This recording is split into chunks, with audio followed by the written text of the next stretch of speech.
আজকের সময়ে অভিভাবকত্ব একটি চ্যালেঞ্জ হয়ে দাঁড়িয়েছে এবং আজকের পিতামাতারা তাদের সন্তানদের চিৎকার করতে বা তাদের আঘাত করতে চান না। তারা কি এটা ঠিক করছে?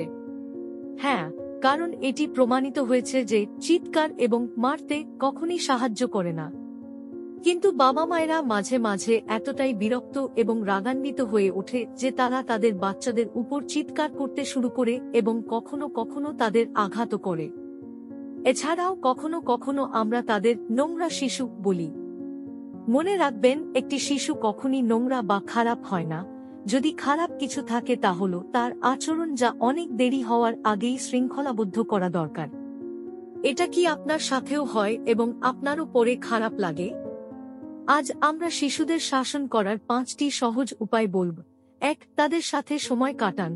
আপনার সন্তানদের সাথে ভালো সম্পর্ক গড়ে তুলতে তাদের সাথে বিশেষ সময় কাটানো খুবই গুরুত্বপূর্ণ।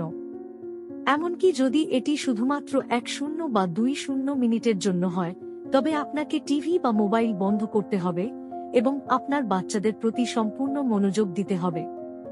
2. তারা যা ভালো করছে তার প্রশংসা করুন। বাবা মায়েরা সাধারণত ভুল আচরণ দেখেন এবং বাচ্চাদের বোঝাতে শুরু করেন যাতে তারা উন্নতি করে। কিন্তু আমরা যখনই আমাদের সন্তানদের প্রশংসা করি, তখনই তাদের ভালো লাগে। এটি ভালো আচরণ উৎসাহিত করতে সাহায্য করে। 3. আপনার কথা সোজা রাখুন।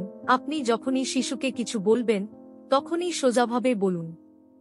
উদাহরণস্বরূপ, যদি আপনি চান যে তারা খেলার পরে তাদের খেলনাগুলি ফেলে দিন, তাই বলবেন না, আপনার খেলনাগুলি এখানে রেখে যাবেন না, তবে বলুন, খেলা শেষ করার পরে আপনার খেলনাগুলিকে বাক্সে রাখুন।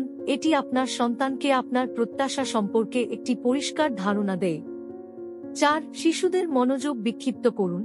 এমন একটি মুহূর্তে যখন আপনার শিশু খুব খিটখিটে বা একগুঁয়ে হয়ে উঠছে, তখন তার মনোযোগ কিছু ইতিবাচক কার্যকলাপের দিকে সরিয়ে নেওয়া সবসময় ভালো, যেমন তার সাথে কিছুক্ষণ খেলা শুরু করা বা বিষয় পরিবর্তন করা বা বেড়াতে যান। সঠিক সময়ে মনোযোগ সরানো খুবই গুরুত্বপূর্ণ, তাই শিশুদের আচরণ অভদ্র হওয়ার আগেই তাদের মনোযোগ সরিয়ে দিন। আপনার সন্তানদের তাদের চাহিদা অনুযায়ী বিভ্রান্ত করার সঠিক উপায় বেছে নিন। 5. দুর্ব্যবহারের পরিণতি ব্যাখ্যা করুন। তারা কিছু ভুল করলে রেগে যাওয়ার পরিবর্তে তাদের পরিণতি বলুন। উদাহরণস্বরূপ, আপনি যদি চান যে তারা খেলতে যাওয়ার আগে তাদের হোমওয়ার্ক সম্পূর্ণ করুক, শুধু বলুন, আপনার বাড়ির কাজ শেষ না করে আপনি খেলতে যেতে পারবেন না। এটি তাদের আচরণ পরিবর্তন করার জন্য তাদের জন্য একটি ছোট সতর্কতা। এছাড়াও আপনার সন্তানের প্রশংসা করতে ভুলবেন না যদি সে খেলার জন্য বাইরে যাওয়ার আগে তার বাড়ির কাজ শেষ করে। এটি ইতিবাচক প্রতিক্রিয়া প্রদান করে। শিশুদের শাসন করার মূল মন্ত্র হল সামঞ্জস্যতা। আসুন আমরা একসাথে অভিভাবকত্বকে আরও সহজ করি।